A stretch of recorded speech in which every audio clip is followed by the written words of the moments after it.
भाउज तुम गोटे कथा कहबी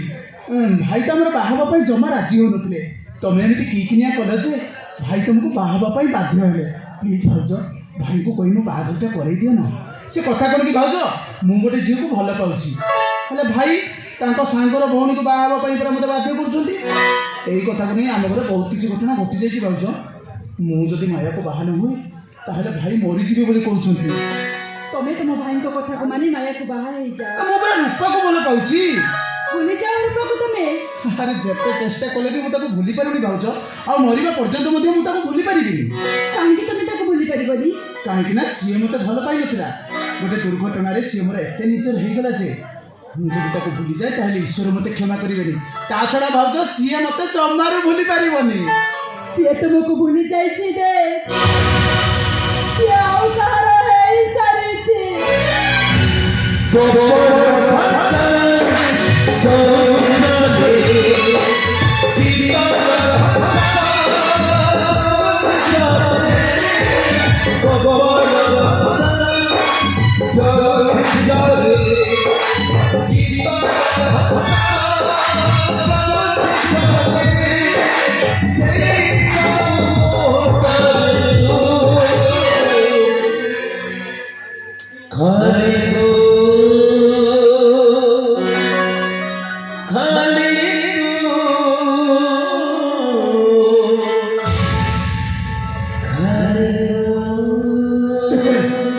शेष तुम मो भाउज हो गल कहीं केमती कल तुम कौन अभाव थी मो पाखे अभाव तो मो पाखे नथी अभाव तो थिला मो पाखे पुरे चरित्र ने कुडे तमे को सुख संसार करि पारितांत मत बुझेगा चेष्टा करनी प्रेम नाटक नुहे प्रेम वास्तवता और जो वास्तवता को मु तुम आगे कहि पारिबी से वास्तवता मत अजना नहीं तुम छलना मु ठीक बुझी सारी तुम जो आउ क्या बाहर हुए तो मुझे तुमको भूली जाइए तुम मो भाउज हो मत बंची थाऊ थाऊ मारी देल तो खाली तुम कथा कहि चलिछ तोरटिए तुम कथा सुनो जीवन में तुम कथा बहुत शुणी मोर मन अच्छी तुम मत स्वप्न देखल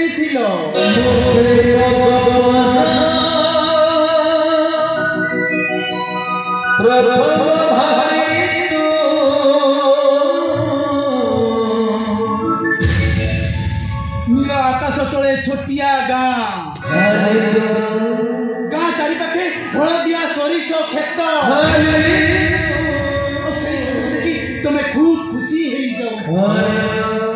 से खेतर मेचाई सरिष फुल आनी मु तुम गोबरे खसी दउथी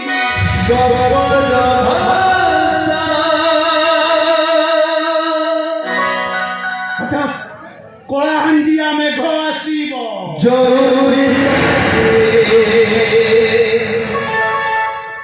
मु गला कि छता धरी तुम पाखक चली जाऊथी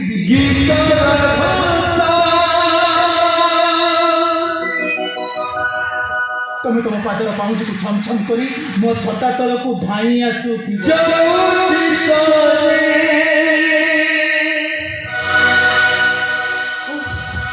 हठात हठात पवन आसी आम छता को उड़ई नब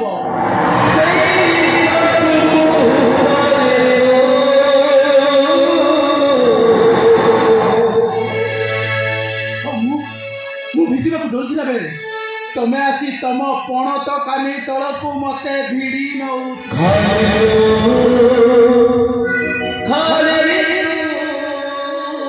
तम से पणत कानी अछि से पणत कानी तले मु नाही अछंती मो भाई आलो तुम मत विश्वास करो परिस्थिति रे पड़ी मु तुम भाई को बाहा हेची घर बाहरी आसिला परे मु मरिबा को जाउथिनी हठात तुम भाई को सत बार देखा हेतला और से मते मरिबा को जालानी खाओ मु तमरो कौनसी कथा सुनिबा को चाहेनी तमे को सुनिबा को हबा दे तुमको सुनिबा को हबा कहि कि तुम भाई को जीवन में बहुत बड़ दुर्घटना घटिबा को और जोथि भाई के से सन्यास को बाहर थिले सन्यास हो जाय कोठी मरि जायथिले केही तांको खबर पाई पारि न थांत तांको ठारे तांको कहानी सुनि सारी आपण ମୁଁ ତାକୁ ବାହା ହେବା ପାଇଁ ରାଜି ହେଲି। ମତେ ଏତେ କଥା କାହିଁକି ଶୁଣଉଛ ତମେ? ତମର ଶୁଣିବା ନିହାତି ଦରକାର। ସତ କହୁଛି ଯେ ତମେ ମତେ ବିଶ୍ୱାସ କର, ଦେହ ସୁଖ ପାଇଁ ମୁଁ ତମ ଭାଇକୁ ବାହା ହେଇନି। ବାହା ହେଇଛି ଖାଲି ଟିକେ ଋଣ ସୁଝିବା ପାଇଁ। ଘରୁ ବାହାରି ଆସିଲା ପରେ ମୁଁ ମରିବାକୁ ଯାଉଥିଲି, କିନ୍ତୁ ତମ ଭାଇ ମତେ ମରିବାକୁ ଦେଲେନି। ଯିଏ ମତେ ମରଣ ମୁହଁରେ ବଞ୍ଚାଇଛନ୍ତି ତାଙ୍କୁ ବାହା ହେଇଛନ୍ତି ମୁଁ ଭୁଲ କରିଛି। ତାଙ୍କ ଦାବି ସତ୍ୟ ଦେ ଯେମିତି ଖୁବ୍ ଶୀଘ୍ର ମୋର ମରଣ ହେଇଯାଏ।